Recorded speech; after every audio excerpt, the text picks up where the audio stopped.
Hoje eu vou te explicar de forma simples um mecanismo que provavelmente está por trás de todos os sistemas grandes que você usa e que para mim é um dos maiores custo-benefícios para você aprender como programador. Isso porque ele é amplamente utilizado, muito comum as empresas utilizarem ele. É um conceito extremamente simples, ainda mais quando a gente leva em relação o resultado que ele traz, que é muito bom. Eu estou falando do cache distribuído. Se você ainda não conhece esse termo, talvez você já tenha ouvido falar no banco de dados Redis, que é uma das principais ferramentas que a gente usa para aplicar esse conceito do cache distribuído. Nesse vídeo, para conseguir te explicar o cache distribuído, eu vou também te dar algumas bases em relação a sistemas distribuídos e escalabilidade, que vai ser super importante para sua carreira aí como desenvolvedor. Então eu vou começar te explicando rapidinho o que é cache, caso você não saiba, e depois eu vou compartilhar minha tela aqui para te explicar de fato como isso funciona nesse sistema. Então cache é uma camada de armazenamento em alta velocidade que a gente geralmente utiliza para dados temporários. Eu vou mostrar aqui um exemplo do próprio Instagram. Então ó, eu tô aqui no meu feed carregado do Instagram, então ele já carregou algumas coisas aqui para mim. Aí eu vou abrir a aba do Explorar. Ó, ele tá carregando, o que quer dizer isso? Que não estava no cache, então ele teve que buscar isso lá do armazenamento. A gente já vai entender a diferença. Daí se eu voltar para minha página inicial, ó, ele voltou exatamente para onde eu estava. Então ele não teve que recarregar todo o feed, chamar o back-end para trazer essas informações, consumir dados do banco de dados, já estava aqui. Provavelmente nesse caso é um cache local, ou seja, estava no meu dispositivo. Cache distribuído, que a gente vai falar hoje, é um cache que vai estar no servidor para o back-end conseguir escalar de forma mais simples. Geralmente, para que a gente usa cache no servidor? Para dados temporários, como eu falei, que a gente precisa estar acessando com frequência, ou porque esse dado demora muito para ser consumido da fonte raiz dele. Eu vou dar um exemplo aqui, por exemplo, de sessão. O Instagram, ele guarda no servidor que eu tô logado nesse computador. Esse é o tipo de cache que não tem como ele deixar no front-end, porque senão é um problema de segurança. Isso precisa ficar no cache, porque imagina, toda ação que eu faço aqui no Instagram, seja enviar uma mensagem, abrir o feed, dar um like, comentar alguma coisa, ele precisa verificar se eu tô de fato logado. Então isso aqui é o nosso banco de dados. No caso, o banco de dados do Instagram. Aqui tá o servidor, o back-end, e vamos colocar aqui como se fosse o front, né, o celular, enfim. Qualquer ação que você vai fazer, ele vai mandar pro back-end, tipo, ó, me dá o feed aí. E aí o back-end vai ter que pegar essa informação do banco. Só que o que acontece? Pensa no Instagram, milhões de pessoas utilizando, tal. Se tudo ele for bater no banco para pegar todas as informações, ou seja, para me carregar o feed, ele não tem que carregar só o feed, ele tem que carregar minhas informações de sessão. Se eu tô logado, se esse meu dispositivo pode estar logado. Se todo mundo for fazer isso, para cada ação ele tiver aqui no banco de dados pegar tudo isso, vai sobrecarregar o banco. Então, geralmente, isso aqui é buscado num cache. Então, algumas informações vão estar no cache, outras vão estar no banco de dados lá do servidor. O que é importante? Por que isso é importante? Vamos supor, eu vou pegar aqui o meu celular e eu vou desconectar esse meu usuário da sessão. Que eu consigo vir aqui, pegar os usuários que estão logados, né, os dispositivos que estão logados, vamos dar um logout. Então, ou seja, do meu celular eu tô falando que eu quero que esse dispositivo aqui do computador, ele seja deslogado. Vamos supor que era um dispositivo não reconhecido. O Instagram vai mandar essa informação, vai tirar do cache ali, vai falar que a minha sessão acabou. Ó, tentei abrir o Explorar, ele não tá carregando, pesquisa não tá carregando, ele me desconectou. Porque eu precisava desse dado do servidor pro servidor falar quando eu posso consumir ou não. Então, beleza, entendemos o que é cache, vamos entender qual que é a importância do cache distribuído. Para isso, eu preciso começar explicando rapidinho também para vocês a diferença de memória e armazenamento, caso você não saiba. Memória é a memória RAM do seu PC. E o armazenamento coloca como se fosse seu HD ou SSD. A memória, ela é mais rápida, porém, ela é menos confiável. Ela tem uma durabilidade menor, vamos dizer assim. Então, o que isso quer dizer? Por exemplo, quando você reinicia o seu computador, ou no caso de um back-end, o servidor, a memória, ela atualiza. Você apaga tudo que está na memória e você perdeu. Então, por isso que ela é para dados, geralmente a gente usa para dados temporários. Enquanto o HD, ele é menos rápido, só que ele é mais confiável. Então, bancos de dados, geralmente, a gente vai falar de armazenamento. Quando você está falando de um SQL, um Postgres, MySQL, MongoDB, enfim. Você está falando de armazenamento, que são dados que se der algum problema no servidor do banco de dados, eu não posso perder eles. Então, eu preciso ter essa confiabilidade. Só que a RAM, ela é mais rápida para a gente consumir. Então, o que acontece? Esses dados que a gente precisa estar consumindo ou com frequência, ou por algum motivo a gente precisa ter eles mais rápidos ali, geralmente a gente vai querer deixar um cache na RAM. O próprio Redis, que foi um exemplo que eu falei, o Redis é uma ferramenta, caso você não conheça também, ele é uma ferramenta, é um banco de dados, tá? Que geralmente a gente usa para cache distribuído, para banco de dados de chave ou valor, e a gente também consegue usar aqui para fila de mensagens, mas isso não vem ao caso. Então, muitas vezes a gente usa o Redis porque ele é um banco em memória. Então, ele é um banco que ele vai ser mais rápido, ele vai ter algumas limitações, tem alguns riscos, só que ele vai ser mais rápido no geral. E você fala, pô, Giovanni, sem memória RAM, por que a gente simplesmente não coloca na memória RAM do computador? Por que eu preciso ter um Redis? Por que eu não posso salvar uma variável na minha aplicação e deixar isso lá? Quando a gente fala de escalabilidade, tem duas principais, né? A gente tem a horizontal e a vertical. E isso é super importante você entender, não só para o cache distribuído, mas como conceito mesmo. Vou interromper seu vídeo rapidinho para falar que eu não acredito que depois de tudo isso que eu já te falei, você nem se inscreveu no canal e nem deixou o seu like, mano. E dica extra para você que está querendo começar na programação, na descrição desse vídeo tem o meu curso Aprenda Programação em 21 dias, que eu te garanto que é a forma mais rápida e barata para você iniciar nesse mundo da programação. E além de todo o conteúdo, exercício e projetos que eu te dou nesse curso, você ainda vai receber esses módulos aqui de bônus, que papo reto, só por eles valem mais do que o preço do curso completo. Então a gente tem a escalabilidade horizontal, X, a vertical. Antes a gente trabalhava trabalhava mais com a escalabilidade vertical. O que quer dizer a escalabilidade vertical? Aqui a gente está falando de servidores, geralmente back-end, né?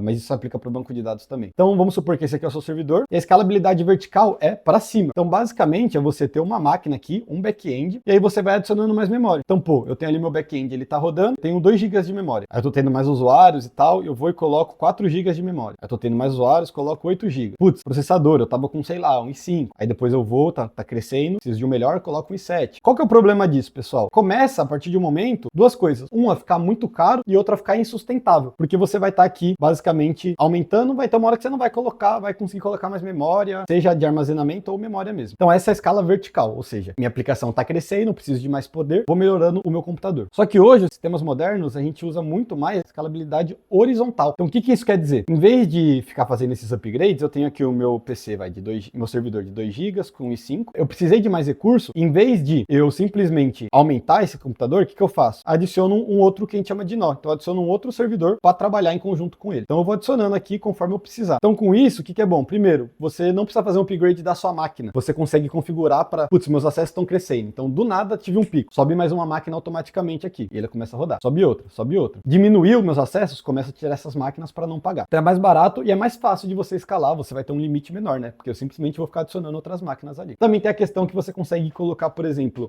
eu tenho no Instagram, vamos supor. Eu posso estar com um feed rodando numa máquina, porque ele tem um volume maior e aí essa máquina precisa ser mais forte, mas eu tenho ali, sei lá, a aplicação que calcula os seguidores em outra máquina porque eu uso menos. Então tem várias vantagens da escala horizontal e é como sistemas modernos trabalham. E aí, geralmente, o que a gente tem? A gente tem na escalabilidade horizontal, a gente tem aqui, vamos supor, o seu front-end, que pode ser um celular também, né? Front/mobile. Então ele vai chamar uma API, vai pedir um dado para o back-end. Em vez de falar direto com o servidor, como ele faria aqui, o que ele vai fazer? Ele vai bater numa coisa que a gente chama de load balancer. É um balanceador de carga. Vou colocar aqui LB de load balancer. E aí, por exemplo, uma hora pode ser que eu faça uma requisição e caia para o servidor A. Outra hora vai vir e vai cair para o servidor B. E isso é lindo, ajuda muito a gente a escalar. Só qual que é o problema? Aí que vem a importância do cache distribuído. Porque se eu tenho aqui, por exemplo, uma lista em memória, uma variável que eu estou guardando esses valores, além de começar a concorrer essa memória com o meu servidor, com o meu back-end que precisa rodar, vamos supor que eu guardei os dados da sessão aqui. Então eu falei no meu servidor, lá no back-end, eu tenho uma variável que fala que o Giovanni está logado. Aí eu fui consumir o Reels, né? Então o Giovanni está acessando por aqui, eu estou acessando por esse front, bateu pro load balancer, o load balancer viu aqui e falou, pô, o Giovanni está logado. Perfeito. Aí ele me deu conteúdo. Aí depois eu faço uma outra requisição e o load balancer me manda pro servidor B, porque o servidor A tá muito cheio já tem muita requisição lá, então ele me manda pro B. No B, se eu não tiver esse Giovanni está logado, minha aplicação vai falar, opa, você não tá logado, vai me tirar do Instagram, que nem tirou agora. E aí isso é um comportamento péssimo pro nosso usuário. E ali que entra o cache distribuído. Em vez de salvar essas informações de memória na memória do servidor, porque eu não sei que servidor que a minha requisição vai cair, eu vou basicamente ter um lugar onde eu vou ter o cache distribuído, que aí todos esses servidores aqui podem acessar. E aí é aquilo. Dados que eu preciso pegar daqui, eu pego daqui, outros eu pego do banco de dados, então eu acabo balanceando essa carga, né? Algumas vão pro banco, outras eu pego daqui. Uma coisa que acontece, quando você vai consumir um dado de um banco de dados, você mantém aquela conexão até você conseguir. A vantagem desses bancos em memória, né? Tipo o Redis, é muito rápido. Então você não fica mantendo essa conexão aberta, você responde rápido pro seu usuário e a sua infraestrutura fica mais livre também para lidar com outras requisições. Por isso que, com todo esse contexto aqui de escalabilidade, de como funcionam os sistemas modernos, o que são sistemas distribuídos, se faz necessário a abordagem do cache distribuído e por isso que a maior parte das empresas usam muito isso hoje em dia. Então eu recomendo muito aí que você estude sobre cache, recomendo que você use o Redis, é uma ferramenta muito utilizada no mercado, dá uma procurada no Redis, de repente você tem um portfólio ali que você pode pegar um conjunto de dados. Então, por exemplo, para carregar um relatório aqui do meu sistema, eu sempre demoro muito. Então, de repente, eu posso deixar esse relatório no que a gente chama num dado pré-carregado. Pega do banco de dados o dado atualizado, já monta ali a query do seu relatório, deixa no Redis, quando o seu usuário acessar a página do relatório, ele já vai pegar aquilo que está no cache distribuído. Lembrando, a ideia não é você usar dados de persistência aqui, porque se der algum problema no servidor, ele cair e tal, você vai perder esses dados. Então, por isso que dados de persistência, que a gente precisa a longo prazo, a gente vai preferir armazenamentos, né? Bancos de dados que vão trabalhar no armazenamento. Fechou? Bom, rapaziada, eu espero que eu tenha conseguido passar para vocês esse conceito tão importante de forma simples, que você tenha entendido e comece a aplicar isso aí na sua carreira e que seja muito útil para você. Se você ainda não é inscrito no canal, se inscreve aí, deixa seu comentário e não sai desse vídeo sem dar um like. Tamo junto e um forte abraço.